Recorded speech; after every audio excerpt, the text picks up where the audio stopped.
Hey everyone, I'm Miss Shaz Jones and I'm your host of BibleHax. I'm very excited about my guest today, Danni Stefanetti. Welcome to the podcast. Hi, Shaz. Sharon Jones. It's good to be here. Thank you for having me. Oh, I'm very excited to be having you. It's about, I think, five Oh, and a half years or something since I last saw you in LA. Is it that long? yeah, you popped in for a visit. I remember you were doing a comedy show, and Yeah. we caught up for a coffee, a cup of tea, and hung out. And you were in Hollywood. Yeah, that I was was cool. in Hollywood and it was a very hot day. I remember I went home and had a swim after. Oh, But it was good it to was see you. summertime. And now I'm seeing you virtually. So thank you for being with Exactly. us. But Thank you're you. not from Hollywood and I'm not from Hollywood. I first met you when you were in Perth. hmm And just, I think it was last week or a few days ago, I saw on your Insta, you were hanging out with the Oak Ridge Boys in Nashville. How Yeah. does someone go from Perth to Nashville?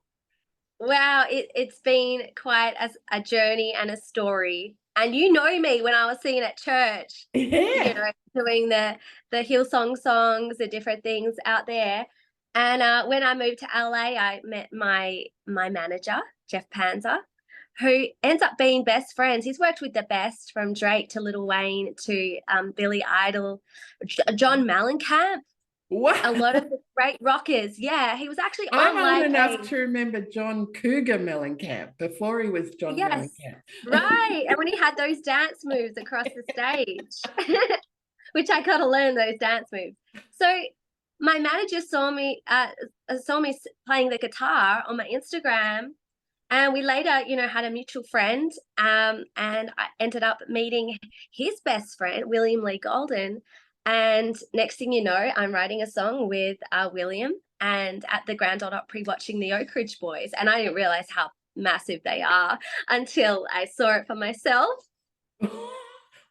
Wow. Yes. And the Grand Ole Opry, was that like, I think when I saw you last time, you'd had a dream come true. Um, was it somewhere on Sunset Boulevard, maybe the Viper Room or somewhere you'd been the night Oh, before? when I first moved out here, yeah, I Yeah. think I was doing some like little bars and rock and roll venues. Yeah, just to, play my original songs. So the Grand That's Ole right. Opry, was that like a dream or was that just something that came out of left field you'd never thought of before and you ended up there? Well, it was a dream to one day play there. Actually, an EPK I released back in August, uh, or even I think July. I was talking about that's my dream to one day, be at the Grand Ole Opry, and that happened. Yeah, Oh, that's so exciting. I've loved and the dressing watching rooms. your journey along the way. Oh, Now, well, tell I me, thank you apart for from what you've having been. someone like a legendary manager just happen to see you on Instagram playing guitar, how have you done what you've done? Like, can you tell us about how did you get gigs in those first days when you arrived in America and didn't really know anyone, or how did you get your first gigs? Well, I had a really lovely friend of mine called Natasha, and she saw me playing at one of the venues, and she said, "If you ever need a couch to stay on, stay with me, girl." And the next thing, I stayed with her, and I just kind of found my way. I would knock on venues' doors at restaurants and bars and say, "Hey, can I do the first night free? And if you like me, you can pay me. And if you don't like me, don't get me back." And I was starting to, get a lot of venues that way. And the people in Los Angeles, the American audience was super sweet to me. And I was able to sustain myself that way. That's really good because we've got a lot of Bible entrepreneurs in Yes. our audience and speakers Oh, who, need to market themselves, market their business. And so any tips like that is really good to have that boldness to go in and just say, if you like me, you can pay me and invite me back. That's really cool that you grew think that it's way. that grassroots way of doing it, that everybody that's part of the Danny Club, the Koala Bear Club, I call it. Yeah. And but people you that have been watching my journey for this long, and I couldn't do it without people like you. And I've got friends like Sarah Bilat, and that they share my music for me. And it's those people that I want to look after because they're part of the koala team. Well, we just love your music. Speaking personally, and I want to get tips from you on how you have built this audience and then how you've turned an audience into fans. Like, are there any practical things that you can tell us maybe about social media? I know that you have a really big following on social media. Yeah. So I found a little niche on Facebook, actually. That's what I did the best on. And I was posting this Jimi Hendrix medley I titled it Feels Like Cloudy Dreams. It was this psychedelic mashup of AC/DC and Hendrix and Led Zeppelin. And it started getting shared until it was starting to go viral. And I kept posting Stevie Ray Vaughan videos. And that really helped me grow my audience. But then I went more into this Danni speaking realm of creating more personality, telling my stories, and sharing my original songs. And then that's it. My album came out, and then people just started sharing my original stuff. So it's been an exciting journey to watch. Yeah, it has. And now let's not just skip over, oh, my album came out. Like, you've got yourself an album, girl. Yes. Is this the first US album? Yep, it's my debut album. Mm-hmm. Awesome. Now, can we see the cover again? Yeah, with the PRS guitar and I did all the mastering, the editing, the producing. Executive produced it with Jeffrey Panzer, and this was a live album that I recorded up in Big Bear in California, and it was an incredible show, incredible audience, and it's got some of my favorite originals on there. Even Moon Looks Pretty Tonight. That's my favorite. You probably know that already. I like every time, even tonight.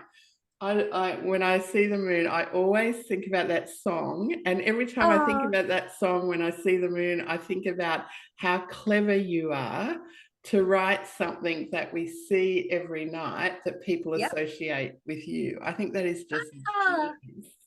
I always get little memes and videos sent to me, whether it's babies or like mums with their babies, or like you sent me one on the beach, like the moon looks pretty tonight. Yeah. Everybody sings it differently. So how do you write songs? Do you write the words first and then the music, or do they come at the same time, or how do you get your ideas? My best songs come at the same time. The melody, the music, and the lyric. But sometimes I've written it in different ways. But I found my best ones come within under 5 minutes. I don't have time to think. I just put it on my voice memo and bang. I listen to it back and be like, that's great. But I have to sometimes touch it up a little bit. So it comes usually all at once. So it just like you're just receiving it, it sounds like. You're saying it comes to you. Yes. That sounds too easy. Why doesn't it come to me? I imagine you doing all this hard work and, when you say like you've written original songs and you've been producing and editing, and that sounds like too much hard work to me. But when you say, when I write songs, that is hard work. That sounds too easy. I do like the business side because my Danny Land Records, I call it, which is just me and my manager. Yeah. I feel like there's a lot of behind the scenes hard work we're doing, from distribution to artwork to producing to creating this TV show, and it's long hours. But the songwriting part of it is the easiest part because that's my stream of conscience. Whenever I'm out of it, that's when I write my best music. Wow. Oh, that's interesting. Yeah. It must be a gift from God. Not that I'm out of it. I should rephrase that. When I've drunk too much green tea. I know you. I know you. Me? Wow. Okay. So the actual album, is there any like sponsorship of that? Because I've seen on Insta, like you have guitars and things like gifted to you, sometimes sent to you. I see you on the front cover of magazines and doing all this media. Talk to me about how you got so much sponsorship and media and involvement of others promoting you. Yeah, I've been sent guitar strings and cables and different things along the way. But I do use the gorgeous PRS guitars on my videos purely because I like playing their guitars. It just happened that way. And I also met the team in LA, the gentleman, the artist relations, and I fell in love with their company. So I started playing the guitars. But yeah, sometimes I get other brands send me you know, merchandise that's in sync with the artist that I am, whether it's hair care or makeup and different things like that. So yeah, I mean, I'm sure that the everyone that listens to your show and writes books is also looking into. Sometimes I just send out an email to companies and see if they want to be part of it. So that might be a good bit of good advice for everybody Yeah. watching. Yeah. Yeah, sure. So when you're doing a cold reach out to someone, a company that you haven't worked with before, what sort of things would you say in an email? Yeah, so when I'd reach out to them, I also did this a couple of years ago and I had some success. I think one of them was Moroccan oil hair care. I would just reach out and be like, hey, this is my audience type and this is my brand and this is I love using your product already. Would you like to be part of what I'm doing? And this is my audience in Australia or America. And most of the time I'd be quite successful in getting a yes from them. They have PR people in charge of that. Oh, Yeah. that's great. Excellent. Yeah. Okay, now, have you got a favorite Bible verse or something, that speaks to music or song from the Bible? Well, I do like reading a lot of the Psalms, but one that sticks out was "You've bedded me down in lush meadows, lead me to." I'm not going to get it right now. You put me on the spot. Bedded me down in lush meadows, find me quiet pools to drink. True to your word, let me catch my breath and lead me in the right direction. I really hang on to that verse. Nice. And Jeremiah 29:13 for you know the plans, you know. Ah, okay. Yeah, that whole passage To in, prosper you and not harm you. Yeah. So a yeah, lot of those positive verses have really helped me through, especially moving country. And God's been my safety net that's a when things nice seem way of too putting it. hard. Yeah, when things seem too hard, we get to a place sometimes and you're like everything around you, this doesn't seem possible to move forward. And then I have to look to God as my safety net because I've tried everything in my own strength. And sometimes anyone that's watching, I don't know if you've got to that place where it's always like great things come out of that because then God is able to move through that season instead of doing it in your own strength. Yeah. I was wondering about that today when I was just thinking that I'm going to catch up with you because I Oh, have never ever seen you down, or like a lot of musicians I know are incredibly creative and incredibly talented, but they're also quite melancholy and moody. And and and I think that yeah. that part of Oh, their gift comes out of that place where they feel things really deeply. But I have never seen you down, and I was thinking today about how extraordinary it is to go to like the other side of the world and not know anyone and try and build a career in one of the toughest industries on earth. Like, is so competitive and cutthroat, yeah. and I have never seen you down. So I'm glad that you talked about that because I just wondered, there must have been hard times, right? Oh, yeah. And I've had my moody moments, that's for sure. I might have a smile on my face, but there's times where I get down. And it's one Yeah, of well, those interesting. I've never seen you down. Every Oh, time I've seen you, you have been shining and just Oh, thank you. glorious. So I guess we put the best side of ourselves on social media, don't we? We post the highlight reel, yes, but behind the scenes, we're all going through our own.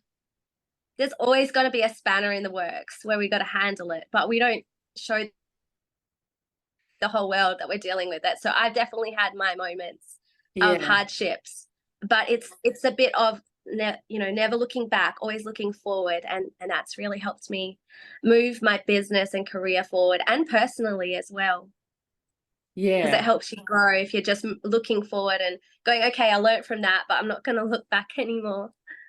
Well, that's Yeah. exactly what Paul says, doesn't he? I'm like, forgetting the old things, I'm going to press on towards Yep. the prize, the goal. That's the mindset that we have to have, I think. Right. I'm a big fan of Paul, but I'm also a big fan of yours. And I'm Oh. just wondering, am I talented enough to still be a fan of yours? Because I've seen what your fans create for you. Can you tell me a bit about fan art and the things that fans have sent you? Oh yeah, I have a lot of talented fans. You do? Um, there's one gentleman. His name is Raymond, and he's out of Germany, and he's a big fan of Rolling Stones, and he does prints of Mick Jagger and that. He gravitated and took a liking to my music, and he creates this beautiful artwork. And I've also got a Brazilian artist that makes gorgeous logos and things for me, and they send them my way. And I also have, over the last year, I don't know if you've seen the koala mania that's been happening. Yes, that's Yeah. So it's like, I get given everything koala now. Am yeah. I supportive? And this isn't just from Australians No. who knew you way back when. These are people all over the world sending you koala pics. Yes. Yes. So one day when Danny Girl's playing in Madison Square Garden, everybody's going to have little koala bear ears. And you're going to get tickets, Sharon. I want tickets. I definitely want tickets. You've I've got been to dream big. outside Madison Square Garden, but I haven't been inside. But I will wear koala ears for sure. Tell me, what's been the biggest highlight of your journey so far? I know we're heading towards Madison Square Garden, but so far, is the Grand Old Opry and Oak Ridge Boys, is that the highlight, or is that just the one that I've seen recently that I'm thinking, wow, that's amazing? What is it for you? I think that would be the highlight so far. But there's so many cool things within that have doors that have opened because of the support of William Lee Golden and all the people around me. I'm really excited about the next coming months. I think it's just going to get better and better. So I think that's a highlight, but I can't live there. I got to be like, well, what's coming Yeah. up next? Let's make some more music. I'm making more music as well. So we just So released the album, but what is coming hey, up next?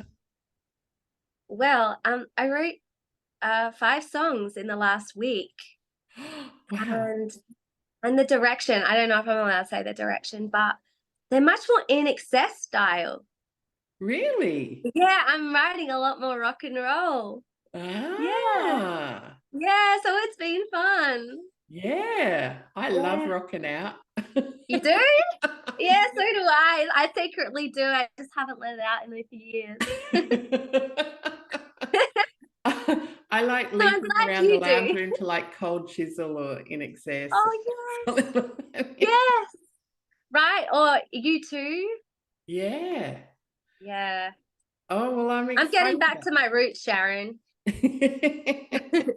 I was just thinking people in America might not have even heard of Cold Chisel or In Excess, but for Aussies, everyone's heard of them. So Oh, yeah. Yeah. Michael Hutchins, he was a superstar. yeah, yeah. Now, when in your career you've mainly done things on your own, have you done like duets or collaborations with other people?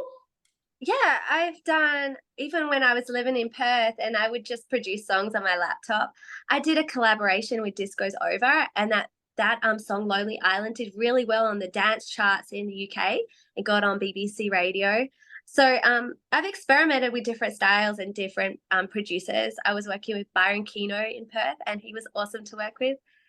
And I hope that we can let you know who the new duet will be in the coming months as Oh, well. really? Yeah. Oh, But I you're a got a real dream tease list. I got a there. dream. A duet coming. Because I saw when I was looking in the Bible about different songs and music, for Yes. the first time I was like, oh, there's quite a few duets here. So like there Oh, was Moses and Miriam when the Israelites came out of Egypt, they yes. burst into song because it was such a victory. And they had like a Yes. national song. And then there was Paul and Silas when they were in prison at midnight. Wow. They were singing hymns.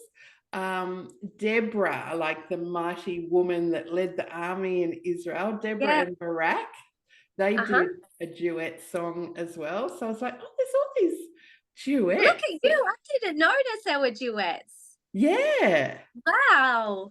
So So there's nothing new under the sun then. no, there isn't.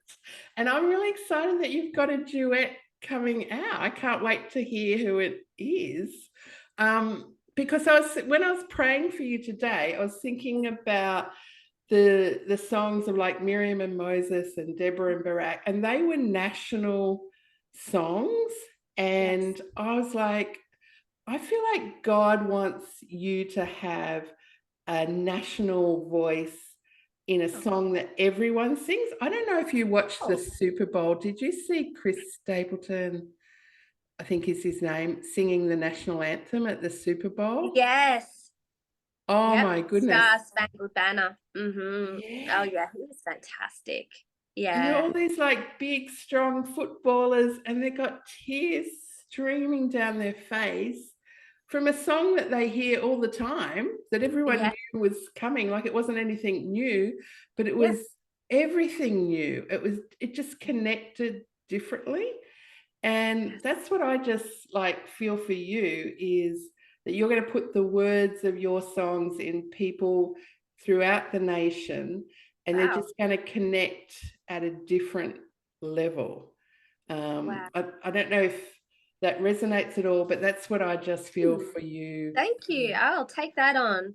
And because I actually had the privilege of singing the national anthem last March, and I sang it at a racing course. There were thousands of people there, and it was the first time I learned the American national anthem. I said to the person that booked me, I said, "Are you sure? I'm Australian. You know, are you right if I sing it? You know, what happens if no, I didn't stuff up the lyrics. And that wouldn't be good if I did because everybody would know. Yes, yeah. But it was powerful and it was a cappella, completely a cappella. And it was just, oh, I loved singing their national anthem. It's Yeah. beautiful. Wow.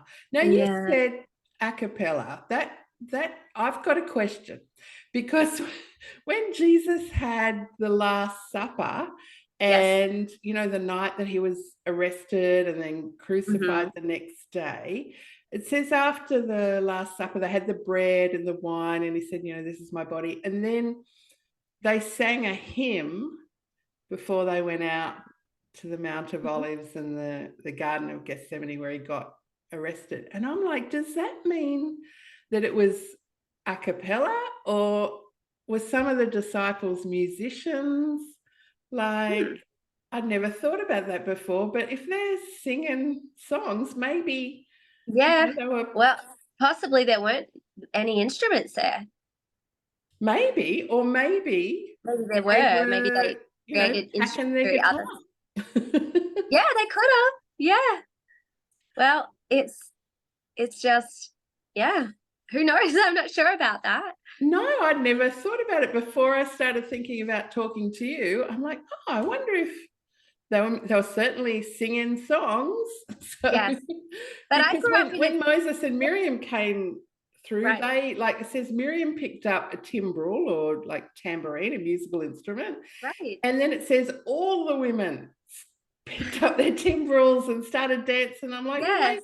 they obviously had musical instruments just waiting there. Yeah, or even percussion type instruments. Yeah. But I grew up, before I went to the C3 church, my nana went to a church where there were no instruments. It was just vocals. Wow. Completely, yeah, unplugged. And Yeah, there's something so beautiful about that. there That's is. kind of what I noticed with the Oak Ridge Boys, because they got all these four harmonies. Yeah. And even if they were without a band, they have these beautiful harmonies that just work together. And that's like the fundamental of gospel music. Yeah. A cappella gospel songs. Yeah, I'm really into that. Yeah, well, that brings up another thing that I was thinking about. When Paul says to the church at Ephesus, he tells them, like, speaking to one another in Yes. psalms and hymns and spiritual songs.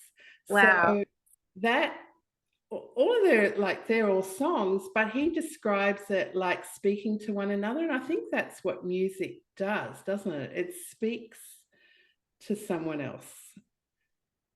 It communicates things that sometimes we can't say. Yeah. And even if it's not a word, it's that vibration of singing or the musical instrument. It's like the same with a guitar solo. We can make people feel something, and it can take you out of a bad day. I don't know, if you could put on a record or play some music, and I feel so much better depending Yeah. on the song. I have my favorite songs I go to, and I put them on and I feel so much better. So there is such a power in music. There is. And Well, that, like, yeah, I was reading when, King Saul, when he was having a bad day, he'd get David in to play music yes, the for heart. him. Yeah. And Yes, like, he the didn't know heart. that David was going to be the next king. Right. It was just a musician that he'd Yes, hired, you know. right. And he used Who to write a knows? lot of songs. People could be hiring you and not knowing how elevated the rest of your career is going to be. They're just like, oh, I'm going to get Danni in because I know she makes me feel better when I'm having a bad day.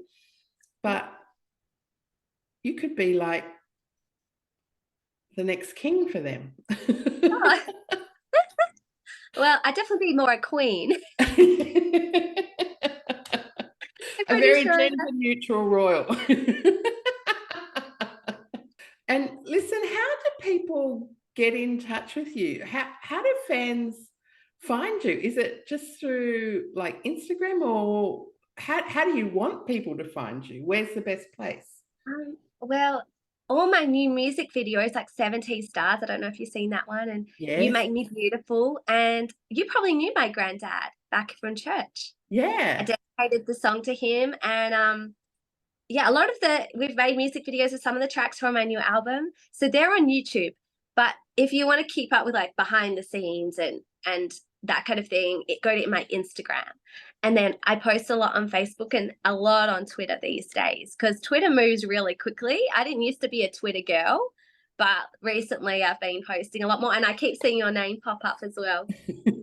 Yeah, I do like to tweet, and I like Insta, and I like Facebook. Yeah, they're all, they've all got their purpose. So Yeah. I just like to, if wherever someone finds my music, I'm cool with that. And then you can, Danni Speaking, that show I do, which is like talking, story time. As I say, it's a combination of Seinfeld meets Shakespeare. Yeah. Showed us for a few songs and some weird stories. Yes. No, I think that was on LinkedIn ages ago, wasn't it? You wrote a review about my music. I did. So if others want to write a review of you, can you spell your name for us? Like 2 N's, F, like how many F's, how many T's, how many N's? Can you just spell it all out for us? Because if people are only listening in Danni, audio, I want them to still be able to find you. Okay, so Danni, Danni, Stefanetti or spaghetti, but let's say it the real way. Stefanetti, Stefanetti. Gwen Stefani meets spaghetti.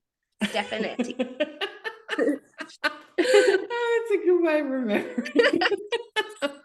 Spell it out so many times. I think that's why, Sharon, we just Danni speaking easier. Just I've had Danni Stefanotti, Danni Stefazati.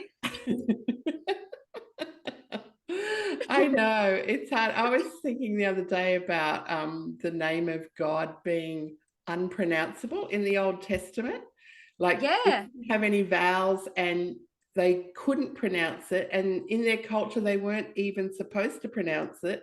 And then in the New Testament, the name of Jesus was like as common as mud. It's like, Joshua or Josh. It's common today. And the reason was because God wanted everyone to say his name. He wanted everyone to be able to pronounce it and for it to be, really, really common. So Yeah. Wow. Well, it's not common You've these gone days. from something that's unique and uncommon that people mispronounce sometimes to just something that's really common. Yes. I've heard Jesus a lot in the Latin America. Quite a few guys are named Jesus out here. Yeah. Yeah, I think particularly in Spanish-speaking countries, there's a lot of Jesus and Jesus, and Yeah. I have noticed that. it's cool. I'm very happy to say his name. Yes, same. Okay, well, I have loved chatting with you, Danni. Unfortunately, we're out of time. So Oh, is it YouTube, Insta? Which is the best handle to find you on? just Danni Stefanetti across Instagram, Facebook, Twitter, YouTube. And Sharon, thank you for having me. I just love catching up with you in general. So this has been a real treat. It's been a treat for me, and I'm sure the listeners have really loved it too. Hey, you can go to facebook.com/BibleHax to join the community, and we would love for you to be a part of everything that's happening with our Bible entrepreneurs community as well. Danni, thank you for being with us. Thank you, Shaz. Have a good day. Thanks. Bye. Bye.